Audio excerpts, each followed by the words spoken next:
Hey guys, another application of differentiation here. We're going to take a look at increasing and decreasing functions. So I'm going to explain to you what they are, and we're going to go through a 6-mark exam question. Good times.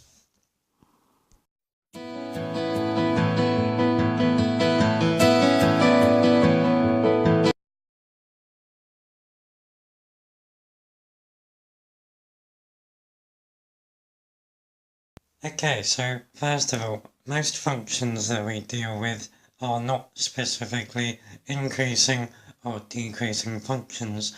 They have different regions where it's either decreasing or increasing, and the whole thing will be a mix of the two.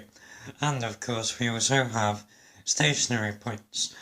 So when a graph is decreasing, we are looking at regions as this red part here, where the gradient is less than 0 or it's negative. So here we are decreasing because dy by dx is less than 0, so the gradient is negative.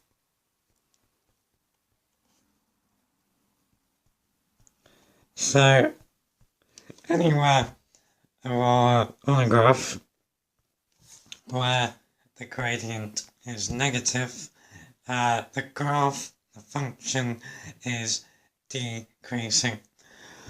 So then on the flip side, anywhere on a graph, as with this right hand part here, where the gradient is greater than 0, then your function is increasing.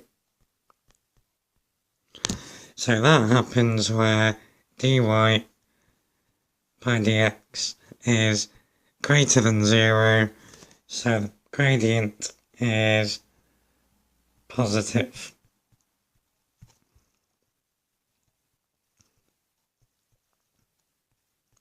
Okay, so this graph, which we could say is y equals x squared, is a mixture of a decreasing area and an increasing area separated by a stationary point.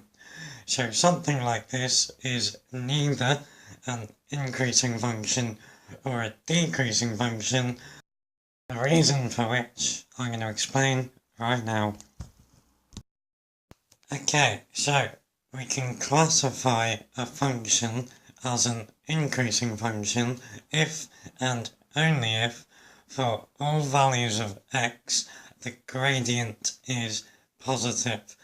So it has to be that dy by dx is greater than 0 for every single value of x without exception. And then on the flip side, we can classify a function as a decreasing function if and only if the gradient is always negative for all values of x. So dy by dx has to be less than 0 for every single value of x. Okay, so now we're going to have a look at a 6-mark exam question where we are asked to prove that a function is an increasing function. Okay, so we want to prove that f of x equals x cubed minus 3x squared at 15x minus 1 is an increasing function. So first of all, we should start off by saying if f of x is an increasing function,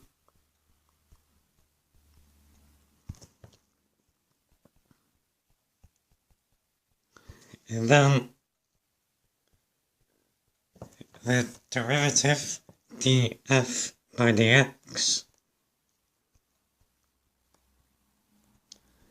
will be greater than 0 for all x. So, once we've got our first little statement down, the next thing we want to find then is the derivative. So, we're going to differentiate the function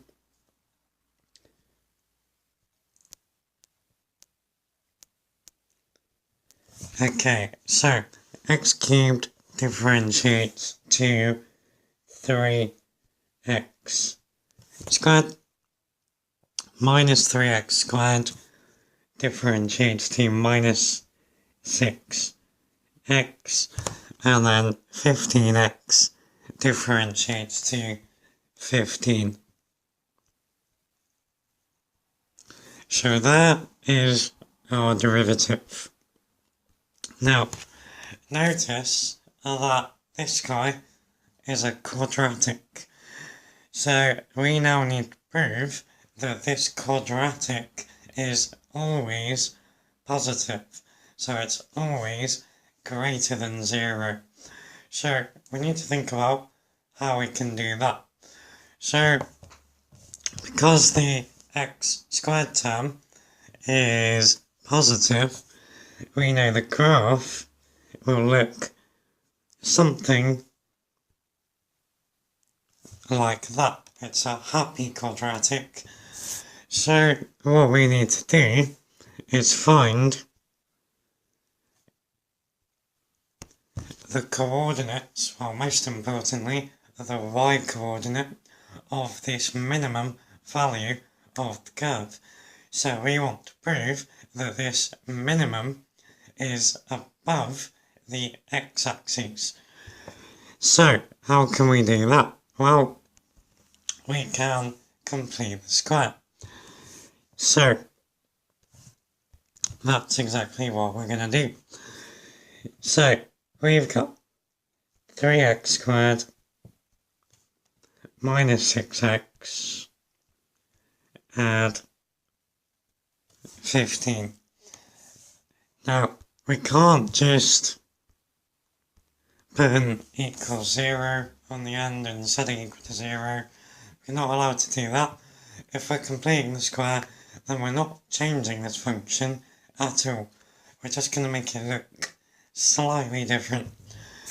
So, the first problem that we have is that the x squared term has a 3 attached to it. To be able to complete the square, you need to have a single positive x squared. Now the trick that we use here is to factor out the number multiplying the x squared. Now luckily, everything here has a common factor of 3. So we're going to take a 3 on the outside of a big set of brackets and then divide each of the 3 terms by 3. So we got x squared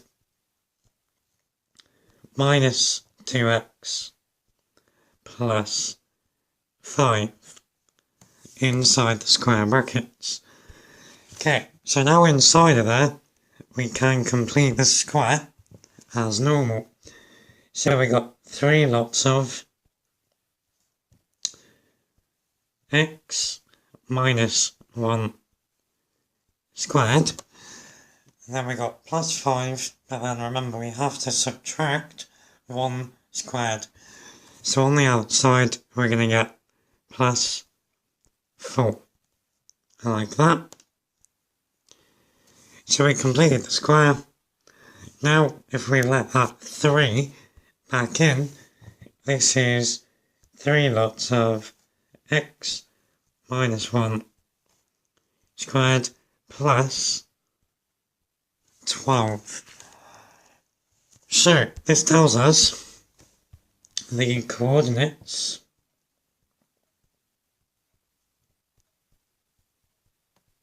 of the minimum are positive 1. Most importantly though, positive 12. So that tells us the minimum value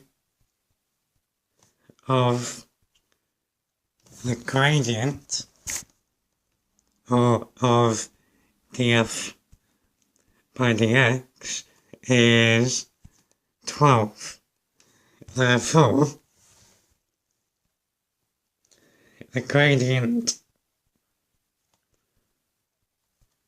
is always positive. So f of x is increasing. And there we go. Job done. Hope this has helped, guys. Take it easy. Take care.